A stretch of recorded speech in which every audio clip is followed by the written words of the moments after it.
All right, troop 10, hut. Forward march. Do something. Welcome to Fort Irving.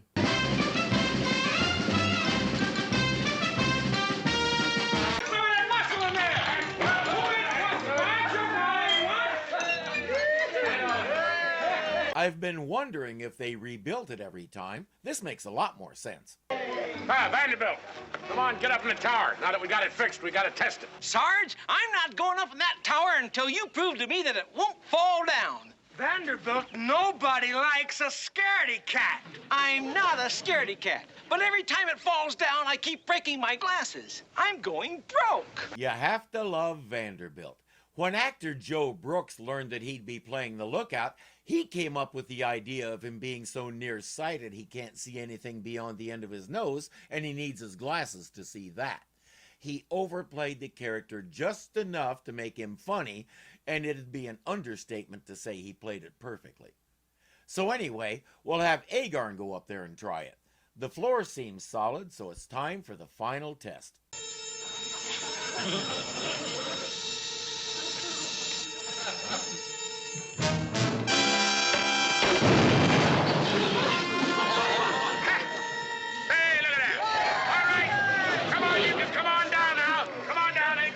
As I said, he played Vanderbilt perfectly. Little things like having to feel around to find the fuse made all the difference. It leaves me wondering if those Coke bottle glasses really obscured his vision to the point where it was easy to be convincing because he couldn't see squat. And now I want to know what they reinforced that thing with, because we should be building cars out of it. Dented fenders would be a thing of the past. Hit by a train? Pshaw! The only danger to me would be the G-force as the car flies through the air, and maybe the landing. But my car would be fine. Jane comes along with a message for Captain Parmenter, and no, she's not going to let O'Rourke and Agarn read it. Janie, that's a nice hat you're wearing today. I like that. Only think it ought to tilt a little, shouldn't it? Maybe... Nah. No, I guess girls know how to wear your hats better than I... He's right about one thing. She looks really good in that hat. The message says a certain Colonel William Bartlett is coming to inspect the fort. O'Rourke knows that name. Bugle Bill Bartlett. Bugle Bill? That's right. They call him that because he's got this thing about buglers ever since one big Indian fight. He hollered charge and the bugler blew retreat. Well, what happened? Well, he was out there all by himself, but before he figured that out, he was so full of arrows that a porcupine followed him home. And yet he's still here, riding around, taking it out on every fort in the West. You're a tougher man than I am, Gunga Din. If he gets bugged by a bugler on a fort, he'll hang around for weeks, poking his nose into this, turning everything upside down. Oh, boy, we'd be in trouble. Now, on the other hand, if he likes the bugler, see, then he just goes away and we don't have any trouble.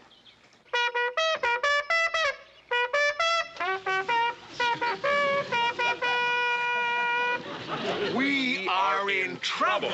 And the Army lets him get away with this fetish. Your 1877 tax dollars at work. O'Rourke gives Dobbs a new bugle and tells him to go up on Glass Mountain and break it in. Meanwhile, he's got all the other men auditioning for bugler while Dobbs is away. Captain Parmenter wants to know why he's doing this. Judging an entire fort on the basis of its bugler? Well, that's the silliest thing I ever heard of. True. Unfortunate, but true. There's the last fort where he didn't like the bugler. He had the captain transferred. Transferred? Yes, sir. To the swamplands of Louisiana. You had him at transferred. Too bad nobody else can play a bugle. Agarn has an alternate idea.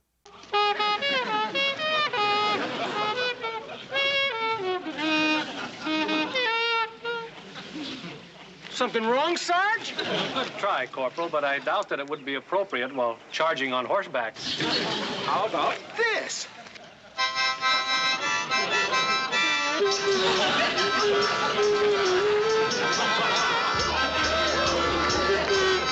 What's the bugle call for jam session? There's only one thing to do: get Dobbs to practice day and night until he's good enough to satisfy the colonel. Forward! March! To the rear! March! To the rear! March! To the rear! March! So much for day practice.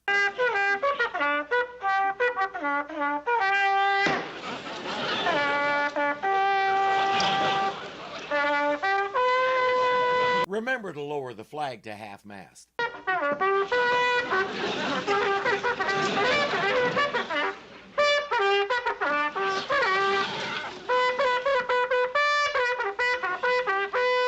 And here we go with night practice. All night. Nobody got any sleep, so everybody's droopy at morning assembly, including Dobbs. Sir, I don't mean to complain, but my lips are all swole up. This practice is killing me. Yeah, well, it's not doing the rest of us any good either. As I was saying, we're very fortunate that we have some more time left so that you can learn to. Captain! A rider is approaching the gate! It's who you think it is. He likes to show up a day early and do surprise inspections. We all know an officer of his rank would not be riding alone in Indian country, but that's how tough he really is. Well, carry on with your schedule. Well, actually, sir, we were all through. I was just about to dismiss the men for breakfast.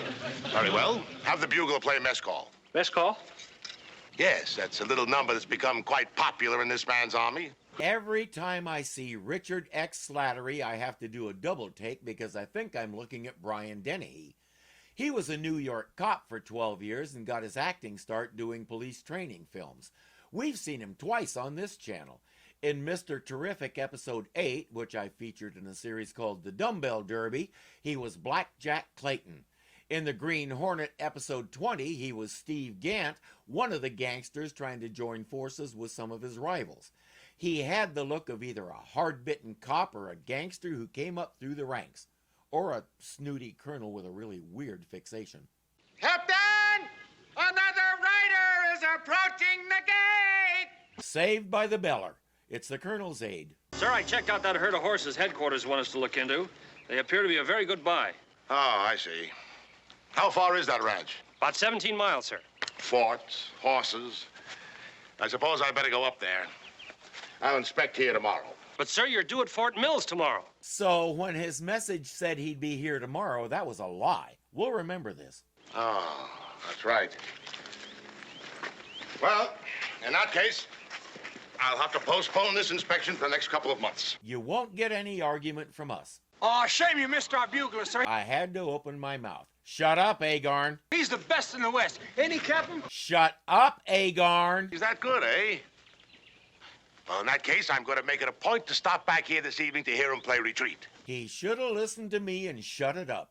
Or is it shut up? I'll have to look that one up. Oh, sir. Dobbs disappeared. Disappeared? Yes, sir, and we've turned the fort upside down. Oh, my gosh. I hope nothing has happened to him. Has he been gone long? Oh, about a half hour right after my headache went away. But actually, sir, he complained of being ill, and I sent him over to his quarters. And then about an hour later, I went over, and no Dobbs, not even a wrinkle in his bunk. Dobbs went AWOL. That's absent without leave. You're supposed to get permission to leave the post. It's a serious offense. During my short time in the Army, I saw 2 guys go to jail for several months after they got caught. Another guy was looking at years in the military prison in San Francisco. Then again, he may have been too crazy to be walking around by himself, because after the second time he went AWOL and they brought him back, they told him that if he did it one more time, it was considered desertion. He did it again, he got caught, and they charged him with desertion. When I was discharged, I was supposed to wear my dress uniform out the gate, but for some reason I couldn't find the pants to mine. So they gave me his. He wasn't going to need them for a very long time. O'Rourke will enlist Wild Eagle's help to find Dobbs. What's in it for me? Chief, I gotta say, I think it's pretty small of you. But if money's all you think about, all right. $20 reward for the safe return of Dobbs. $10 down, rest COD. All right, I got no time to argue. Okay, let's put those legendary Indian tracking skills to work.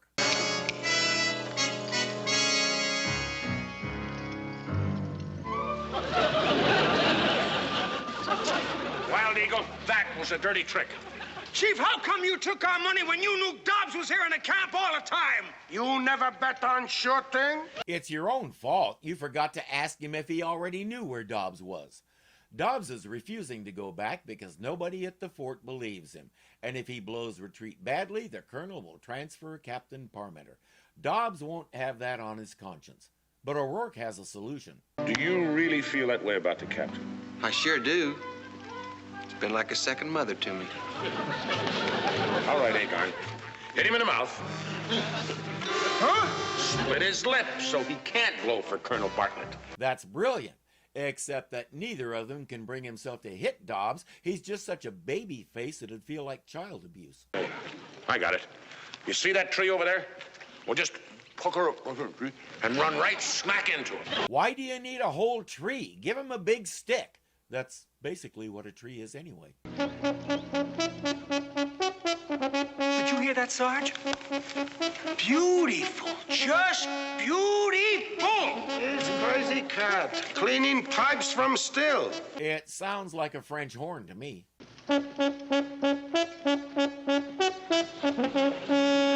It even looks like a French horn. I believe we're ready for retreat. Blowing retreat from the tower? Well, yes, so you see, it's an old Fort Courage tradition. Yeah, we save it just for our very important visitors. Yes, and we have a very important visitor right now. Would you like to meet him?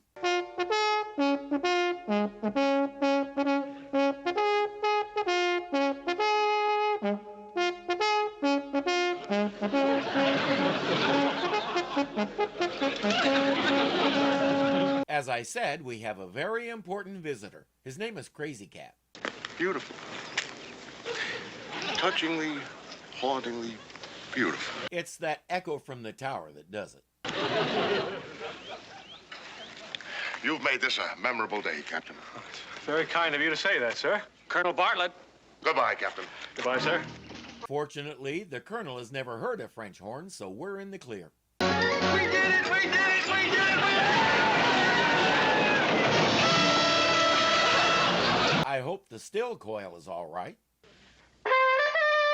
Nope, it's bent. If you're enjoying this, be sure to click the thumbs up button to show you like it. If you're not subscribed yet, punch me in the face right here and get it done. And don't forget that you can become a patron and help keep this kitty fed. The link is below. Until next time.